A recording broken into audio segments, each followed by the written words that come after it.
Un décret de 12 lignes bouleverse un pays qui semblait figé dans le chaos, comme si le temps lui-même s'était contracté pour forcer un basculement immédiat. En quelques semaines, 15 600 hommes quittent les cellules et pour rejoindre les casernes, inversant brutalement le sens d'une justice jusque-là paralysée. Que doit comprendre un pays, et chacun de ses citoyens, quand une mesure aussi brève promet de transformer la faute en force, surtout sous l'autorité d'Ibrahim Traoré? Une nouvelle temporalité s'ouvre, sèche, rapide, impossible à ignorer. Ce récit s'engage sur une promesse exigeante. Comprendre comment une réforme aussi fulgurante peut redéfinir la sécurité, l'économie et la dignité d'un pays sans sombrer dans l'illusion ou la propagande. La valeur centrale, offrir une lecture claire d'un pari national de haute intensité, devient un bénéfice concret.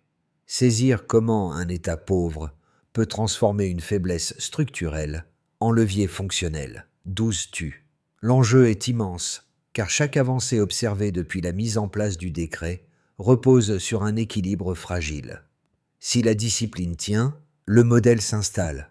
Si elle se fissure, tout retombe dans le cycle des dettes, des attaques et des dépendances extérieures. D'un Chouï, cette mécanique ne repose pas sur des théories ou des traités, mais sur des gestes abrupts, visibles, que les communautés perçoivent immédiatement. Song Sang, le programme impose un dilemme moral. Redéfinir la justice par le service signifie accepter qu'un pays pauvre revendique le droit de réécrire ses propres normes, au risque d'être jugé par ceux qui n'en partagent ni les contraintes ni l'urgence. C'est cette tension entre nécessité intérieure et regard extérieur qui fixe réellement les stakes de l'histoire. La première révélation frappe immédiatement.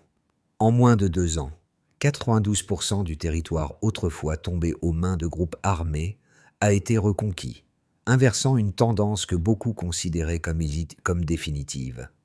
À cette donnée massive s'ajoute une bascule humaine tout aussi déterminante. 15 600 détenus sortis de leurs cellules, réassignés, équipés, transformant un système pénal saturé en une force opérationnelle nouvelle. À partir de cette double dynamique, territoire regagné, main-d'œuvre réorientée, se recompose l'ensemble du paysage national.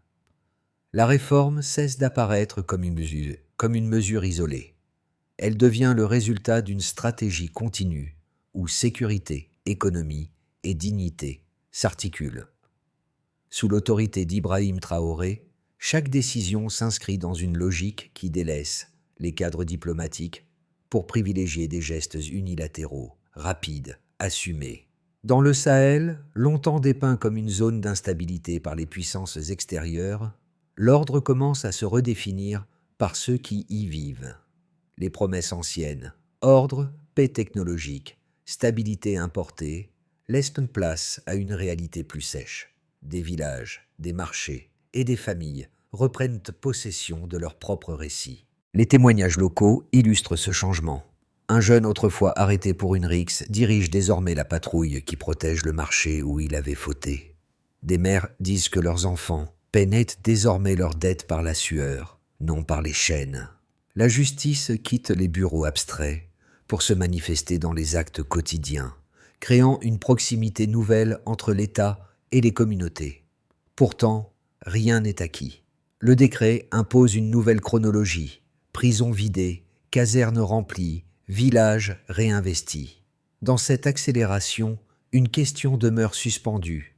La transformation peut-elle s'installer durablement ou reste-t-elle une parenthèse fragile au bord du chaos d'hier? Les premiers relais de la réforme sont les directeurs d'établissements pénitentiaires, soudain placés au cœur d'un bouleversement national. Recevant l'ordre de lister les condamnés pour survie, ils doivent convertir un inventaire humain longtemps figé en une force mobilisable.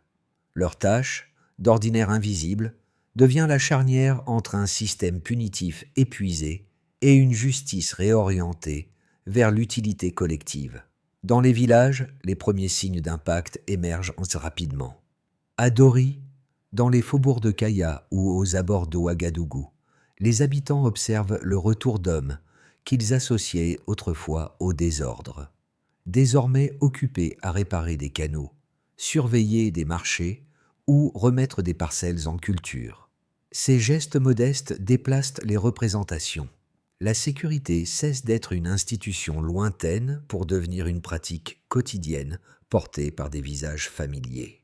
Les communautés réinventent alors une forme de contrat tacite. Aux anciens détenus incombe la discipline visible, aux habitants le soutien matériel, repas, eau, vêtements, mais aussi la reconnaissance prudente envers ceux qui tentent une rédemption active. Cette proximité renouvelée offre à l'État un ancrage qui lui manquait depuis longtemps. Dans les centres d'entraînement, les instructeurs, vétérans des conflits asymétriques, martèlent une ligne essentielle: transformer la mémoire de la faute en responsabilité présente. Ils ne transmettent pas uniquement des réflexes militaires. Ils façonnent une posture morale, un rapport à la nation. Ainsi se forme la conclusion partielle qui guide les premiers mois. Une justice incarnée dans les gestes rétablit la confiance que les discours n'ont jamais su produire. Un lundi matin, le décret tombe, 12 lignes, sec, précis, sans justification. Les directeurs reçoivent l'ordre: extraire les condamnés pour survie. Pas d'hésitation, pas de débat, exécuter. Les portes s'ouvrent, les cellules se vident, 15 600 noms défilent, les uniformes passent d'une épaule à l'autre, les couloirs pénitentiaires se transforment en points de départ. Sortir, regrouper, équiper, avancer. 3 jours plus tard, tout bascule. Pau, soleil dur, sol poussiéreux, des milliers d'hommes alignés, le torse marqué par un écusson noir rappelant ce qu'ils ont été. Les instructeurs scandent une phrase qui tranche comme un verdict. Plus de prisonniers, désormais des soldats. Chaque matin, 10 kilomètres de course. Chaque soir, histoire, souveraineté, philosophie de la responsabilité. Les corps se transforment, les habitudes se brisent, les regards changent. Chichouante. Ibrahim Traoré apparaît dans la séquence, non comme un observateur lointain, mais comme l'architecte du protocole. Sa présence impose un rythme, rapide, ferme, sans recul possible.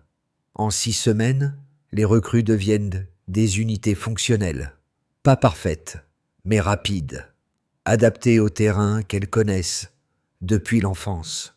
Dans les villages, les premiers résultats arrivent. Dori, canaux restaurés, Kaya, marché sécurisé, Ouagadougou, patrouille où l'on reconnaît des visages autrefois associés aux cellules. Les habitants observent, testent, ajustent leur attitude. La méfiance s'effrite. Une prudence coopérative apparaît. Les chiffres suivent. 37% d'attaques en moins. Sur l'axe Kaya-Dori, les embuscades passent de 27 à 17 en un trimestre. Plus de 600 hectares remis en culture. 4 prisons fermées. 8% du budget militaire réorienté vers les infrastructures. Chaque progrès nourrit le suivant. Sécurité, circulation, agriculture, économie, budget, infrastructure, souveraineté. Avant, chaos, territoires perdus, impuissance institutionnelle. Après, cohérence, reconstruction, continuité opérationnelle. La séquence entière révèle une mécanique nouvelle. Transformer une faille en force, une honte en utilité, une inertie en mouvement. Reste une question suspendue. Combien de temps cette accélération peut-elle tenir avant de rencontrer la première résistance majeure? La ligne de départ était sombre. Attaques fréquentes, routes impraticables, villages abandonnés, agriculture en recul, prisons saturées.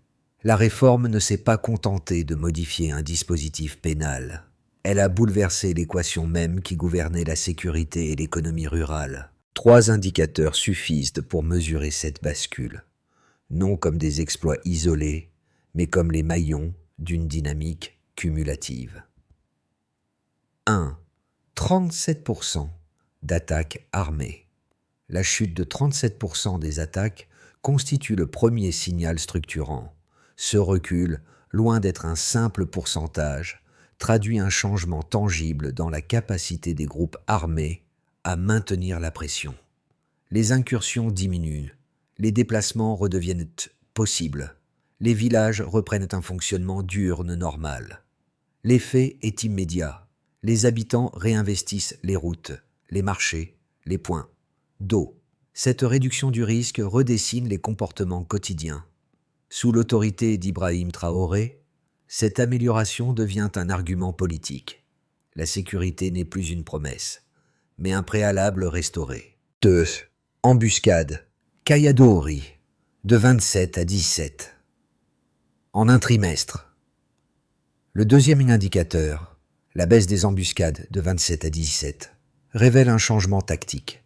Cette diminution reflète la présence des unités formées en 6 semaines, capables de lire le terrain avec une précision que n'avaient jamais possédé les contingents étrangers. Leur connaissance des pistes, des couverts, des heures à risque renverse la logique d'asymétrie. Cette variation, modeste en apparence, signale un glissement. Les groupes armés perdent l'initiative.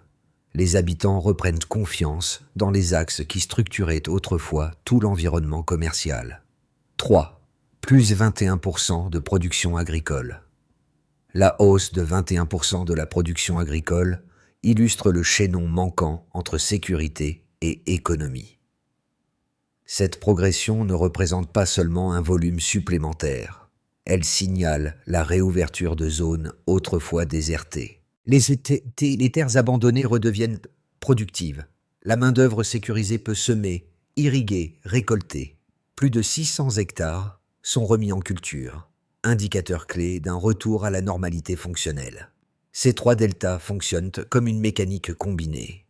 Sécurité retrouvée, route praticable, reprise commerciale, commerce réactivé, agriculture renforcée,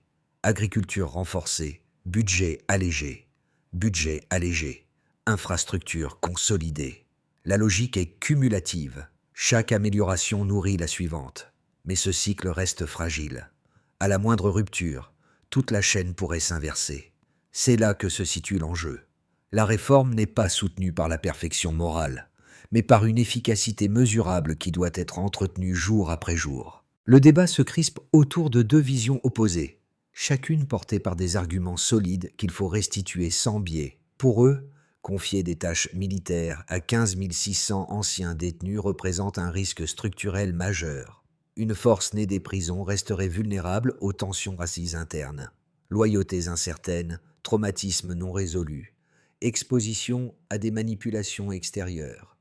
Certains analystes occidentaux évoquent la possibilité d'une défaillance brutale. Une mutinerie, même limitée, suffirait à ruiner les acquis récents et à donner raison à ceux qui dénoncent une militarisation du désespoir.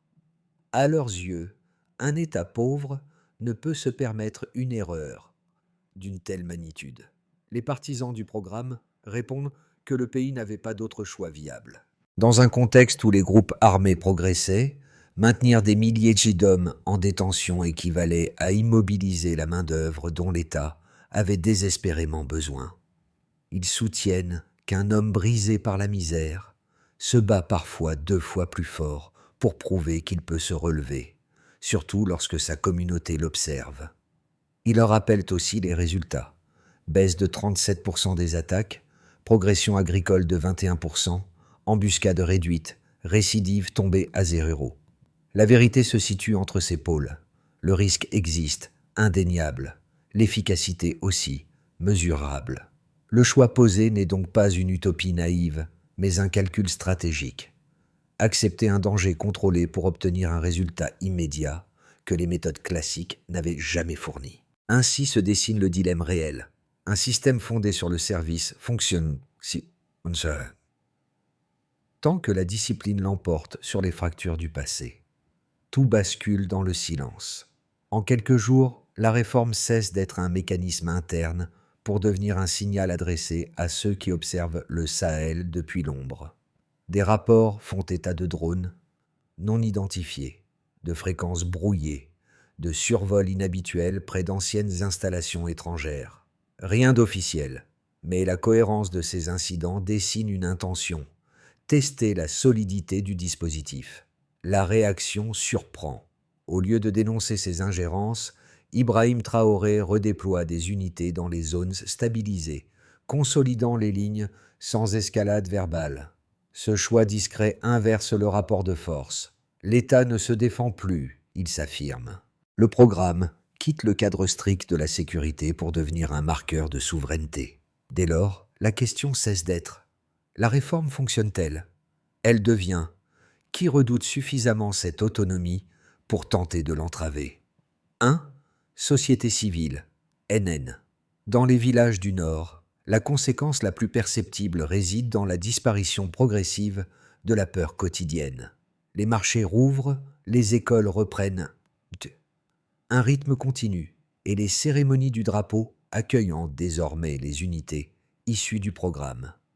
Cette présence crée une forme de justice tangible.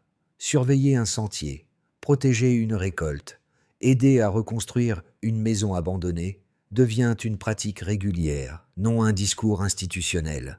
Les familles remarquent une mutation profonde. La honte, autrefois associée aux anciens détenus, se transforme en dignité reconnue. Ainsi, le lien entre communauté et État, longtemps fissuré, recommence à tenir par l'expérience vécue, plutôt que par les annonces politiques. 2. Économie locale, DN. La sphère économique ressent également les effets de la stabilisation. Les routes sécurisées facilitent le transport des récoltes, tandis que la remise en culture de plus de 600 hectares réactive les circuits commerciaux. Les commerçants identifient dans les patrouilles des visages familiers, ce qui rétablit un climat de confiance. L'effet de chaîne devient clair. La sécurité favorise le mouvement relance le commerce soutient la production, et la production réinjecte une dynamique dans les marchés locaux. La hausse de 21% de l'activité agricole incarne ce renouveau, une économie rurale qui retrouve une respiration attendue. 3.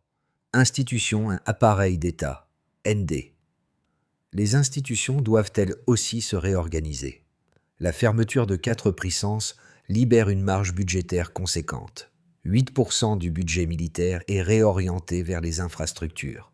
Sous l'impulsion d'Ibrahim Traoré, les unités issues de 6 semaines de formation deviennent un modèle d'efficacité pour d'autres services publics.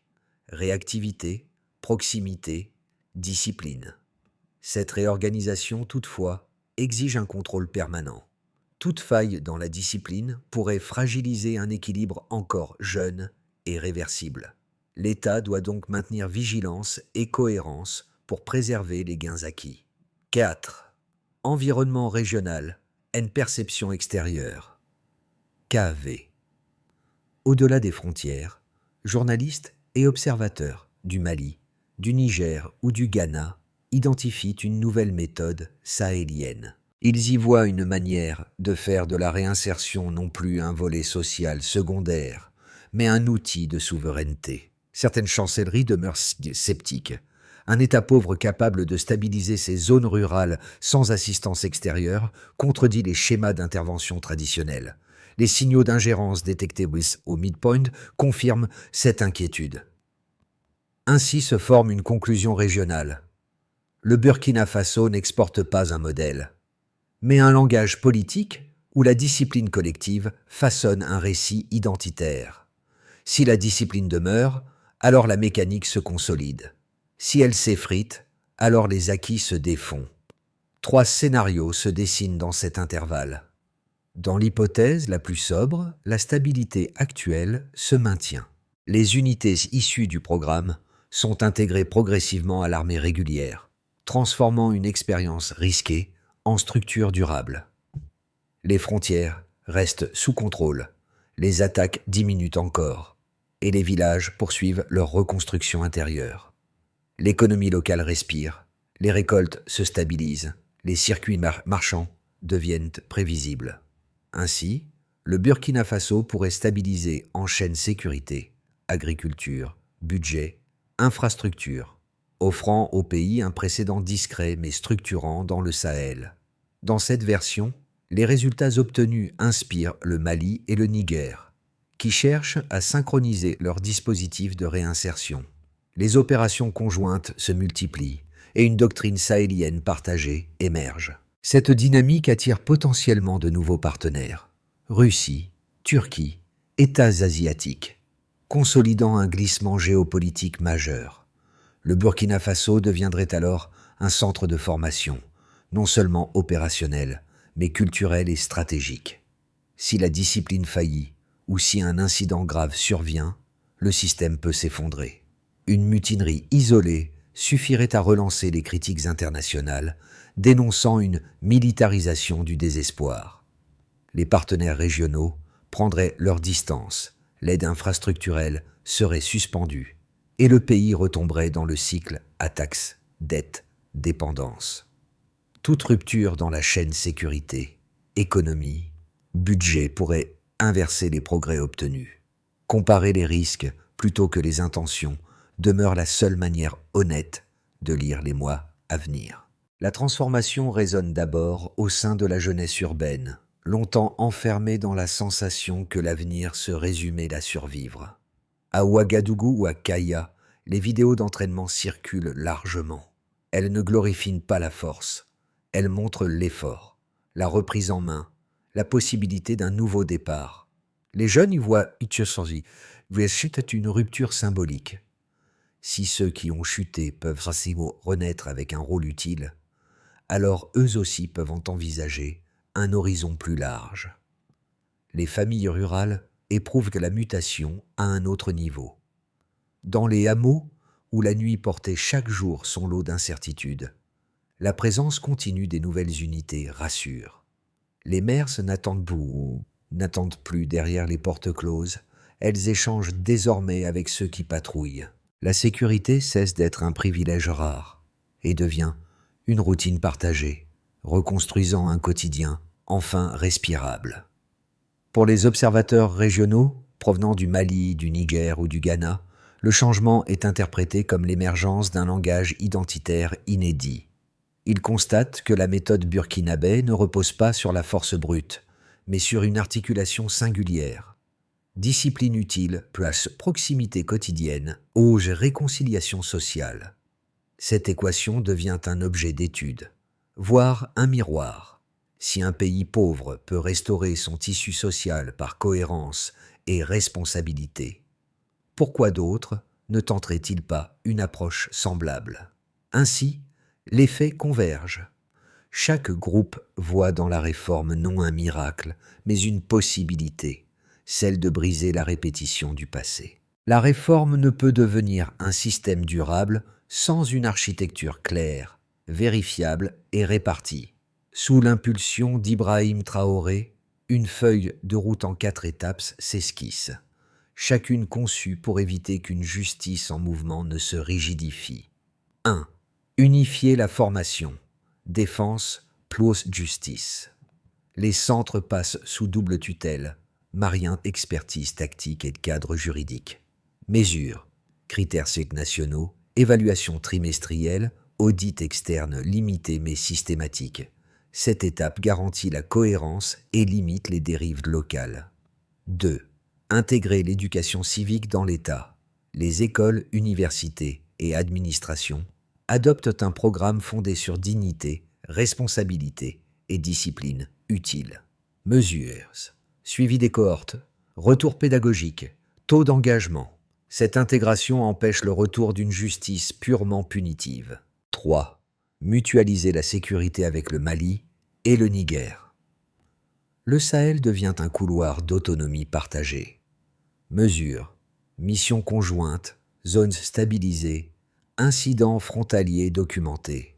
Cette coopération répartit la charge sécuritaire et consolide la résilience régionale. 4. Imposer des indicateurs vérifiables. Taux de récidive, village reconstruit, économie réalisée, participation communautaire. Mesures, comparatifs semestriels, contrôles internes croisés, publications publiques synthétiques. Cette étape transforme une réponse d'urgence en méthode reproductible. Ainsi se dessine la règle centrale. Un système n'est solide que s'il sait se mesurer lui-même. Le centre d'entraînement de Pau revient comme un motif, non plus celui des rangs hésitants des premiers jours, mais celui d'hommes qui se tiennent désormais droits sous un soleil implacable. Les mêmes écussons noirs, jadis marque de la chute, deviennent des symboles discrets d'une dignité reconquise. Lors du premier défilé officiel, cette métamorphose prend forme devant tout un pays. Pas de triomphalisme, pas de mise en scène excessive. Les unités avançant, en silence, drapeau au vent, comme si chaque pas retraçait le chemin parcouru depuis les cellules vidées. Ibrahim Traoré ne domine pas la scène depuis une tribune. Il marche avec eux, posant une main sur chaque épaule, rappelant que sa histoire n'appartient ni à un homme, ni à un uniforme, mais à un peuple entier. Une scène demeure. Un enfant demande à sa mère « Ce sont des criminels ?» Et la mère répond doucement « Non, ce sont des hommes qui sont retrouvés la dignité. » Et cette phrase résume l'arc entier de la réforme. La dignité retrouvée peut déplacer plus qu'une armée. L'histoire du Burkina Faso ouvre aujourd'hui un espace de réflexion plus vaste. Si une nation pauvre peut transformer une crise pénale en moteur de reconstruction sociale, alors d'autres sociétés peuvent elles aussi reconsidérer ce qu'elles jugent irréversible. Cette expérience n'offre pas un modèle universel, mais elle rappelle qu'une justice centrée sur la dignité peut raviver des structures que l'on croyait épuisées. La portée symbolique de cette transformation se lit autant dans les chiffres que dans les gestes quotidiens. Un marché qui rouvre, un champ remis en culture, une patrouille dont les membres connaissent le nom des habitants. Ce sont ces scènes, plus que les discours, qui donnent corps à l'idée d'une souveraineté réellement vécue. Partager cette histoire, en discuter, en interroger les limites, devient une manière d'élargir le débat sur ce que pourrait être une justice utile, plutôt qu'une justice punitive. Alors, selon vous, cette approche pourrait-elle inspirer d'autres régions en quête de stabilité et de dignité ?